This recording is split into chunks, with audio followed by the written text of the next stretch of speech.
नमस्कार, मैं नवीन कुमार। आइए डालते हैं एक नज़र आज की खबरों पर। बिहार का मौसम अब सख्ती दिखाने लगा है। प्रदेश का तापमान मार्च के बीच में जिस तरह से तेजी से ऊपर बढ़ रहा है, इससे आने वाले दिनों में प्रचंड लू की मार तय दिख रही है। मौसम विभाग के अनुसार बिहार के अधिकतर जिलों का तापमान 30 डिग्री से ऊपर दर्ज हुआ है। दरभंगा में 32.4 डिग्री, छपरा में 32.5 डिग्री, बेगूसराय में 33.4 degree, Bhagalpur 32 degree, Banka 35.1 degree, गया में 35.6 डिग्री, पटना में 34.4 डिग्री तो पूर्णिया में 31.4 डिग्री अधिकतम तापमान दर्ज किया गया है।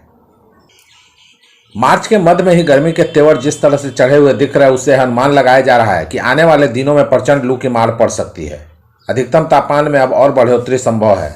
इस बार अप्रैल और मई में हालात और खराब हो सकते हैं और गर्मी का रिकॉर्ड इस बार टूट सकता है। राज्य में अगले 2 दिनों तक गर्मी के और बढ़ने के आसार हैं। इस बार गर्मी में रात का तापमान भी सामान्य से 5 डिग्री तक ऊपर जाने के आसार है, जिससे रात में भी लोगों को तपिश का सामना करना पड़ सकता है।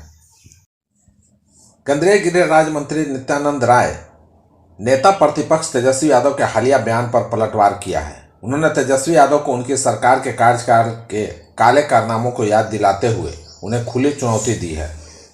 नित्यानंद राय ने कहा कि तेजस्वी यादव ने हाल ही में मुख्यमंत्री नीतीश कुमार से इस्तीफा मांगने की बात कही और यह आरोप लगाया कि बिहार में कोई विकास नहीं हो रहा।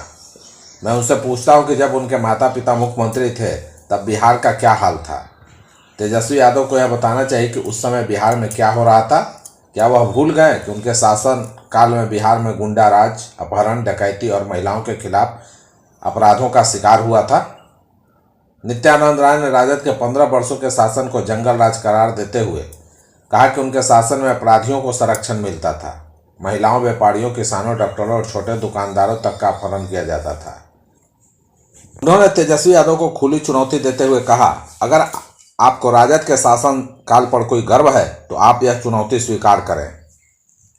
बिहार के कुछ इलाकों में आज होली मनाई जा रही है और ज्यादातर जगह पर कल इस त्योहार को मनाया जाएगा, लेकिन सियासी गलियारों में आज ही सभी नेता होली की बधाई और शुभकामना दे रहे हैं।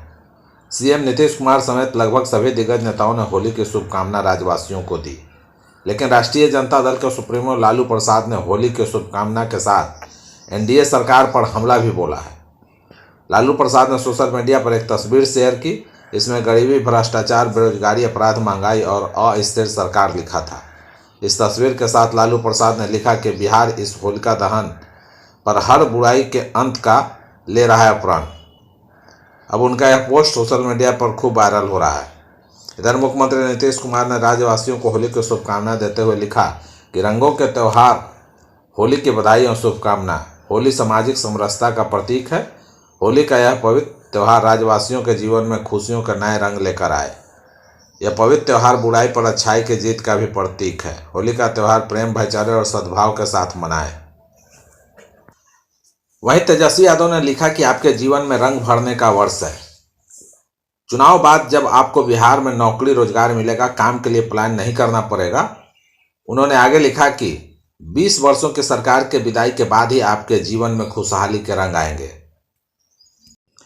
उत्तर बिहार ग्रामीण बैंक में हुई करीब 3 करोड़ 83 लाख के वित्तीय अनियमितता और गबन मामले की जांच सीबीआई करेगी। राज्यपाल से अनुमति के बाद गृह विभाग के आरक्षी शाखा ने इसकी अधिसूचना जारी कर दी है। विभागीय जानकारी के अनुसार यह पूरा मामला उत्तर बिहार ग्रामीण बैंक के गोपालगंज जिले के माझागढ़ शाखा से जुड़ा है। बैंक के तत्कालीन शाखा प्रबंधक जोसेफ कुजूर और बैंक मित्र राकेश कुमार मांझी पर राशि गबन का आरोप है। दोनों अभियुक्त फरार बताए जाते हैं। इस मामले में बैंक के शाखा प्रबंधक आशीष अग्रही के आवेदन पर सबसे पहले पुलिस ने शिकायत दर्ज जांच शुरू की थी। उस समय गबन की राशि 14,52,000 रुपए थी। आरोप था कि दोनों आरोपितों ने माझागढ़ के प्रखंड विकास पदाधिकारी के खाते से राशि गायब की है। जब पुलिस ने पूरे मामले की जांच शुरू की तो एक बड़े गबन का खुलासा हुआ। इस कांड में बैंक के विशेष लेखा परीक्षक से भी जांच कराई गई, जिसमें गबन की राशि 3 करोड़ 83,11,213 रुपए तक चली गई।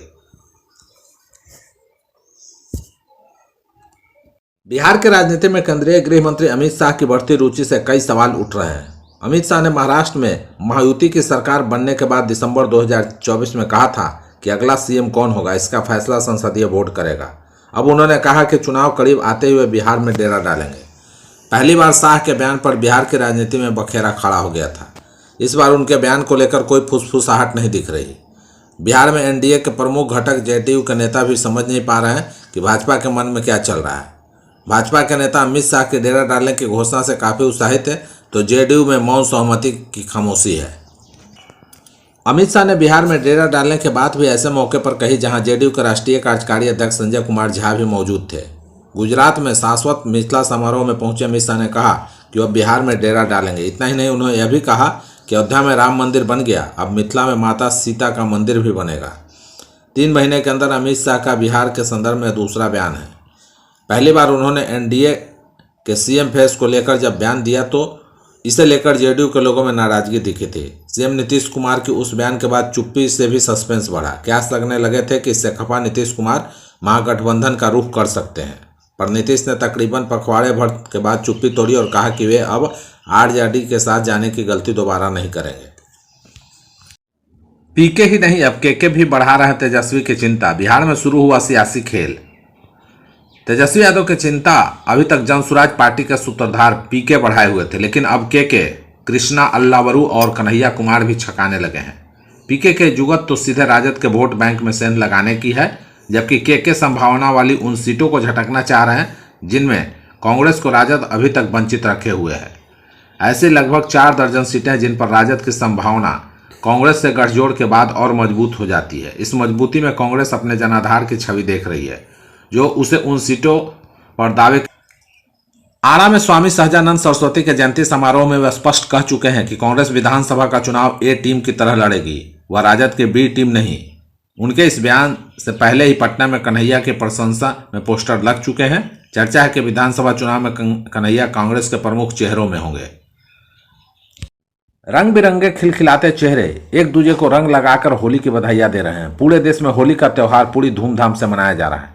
होली के गानों पर लोग जमकर थिरकते देखे जा सकते हैं। आम हो या फिर खास, हर कोई अबीर गुलाल के इस त्यौहार में शामिल होकर खुश हो जाता है। भारत जितनी विविधताओं का देश है, उतनी ही अनूठी है यहाँ की संस्कृति और परंपराएं। पूरे देश में लोग अपने अपने तरीके से होली पूरे धूम धड़ाके के साथ मना रहे हैं।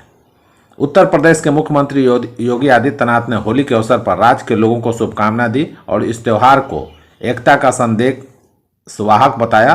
सीएम योगी ने फूलों से होली खेली। आईआईटी पटना में बड़े घपले की आहट, सीबीआई ने मारी रेड, कई कागजात जब्त।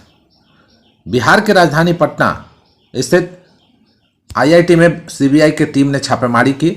सीबीआई के अधिकारियों ने पटना आईआईटी परिसर में करीब 8 घंटे तक छानबीन की। इसके बाद सीबीआई की टीम अपने साथ कुछ जरूरी कागजात ले गई है। हालांकि न तो एजेंसी और न ही आईआईटी प्रशासन ने इस बारे में कोई आधिकारिक बयान दिया है, मगर बताया जा रहा है कि आईआईटी पटना में ऑनलाइन पाठ्यक्रम के साथ ही कंप्यूटर और फर्नीचर की खरीद में बड़े घपले की आशंका है। जल्द ही इस मामले का खुलासा किया जाएगा। सूत्रों के माने तो सीबीआई के दबिश के बाद आईआईटी पटना में कई तरह की गड़बड़ी को लेकर केंद्र सरकार को शिकायतें मिली थी। बताया जा रहा था कि यहाँ पढ़ने वाले छात्राओं ने भी इस संबंध में मेल भेजकर संस्थान की शिकायत की थी। करोड़ों के निर्माण कार्य की निविदा में भी घपले की बात सामने आ रही है। कई शिकायतों के बाद सीबीआई को मामले की जांच का जिम्मा सौंपा गया। पटना से सीबीआई की 7 से 8 सदस्यीय टीम दोपहर को करीब 2 बजे बिहटा स्थित आईआईटी कैंपस पहुंची। टीम का नेतृत्व डीएसपी रैंक के अफसर कर रहे थे। अधिकारियों ने इन मामलों से जुड़ी फाइलें मांगी और छानबीन के बाद जरूरी कागजात अपने साथ ले गई। केंद्रीय जांच एजेंसी की ओर से आधिकारिक बयान आने के बाद ही पूरा मामला अब साफ हो पाएगा।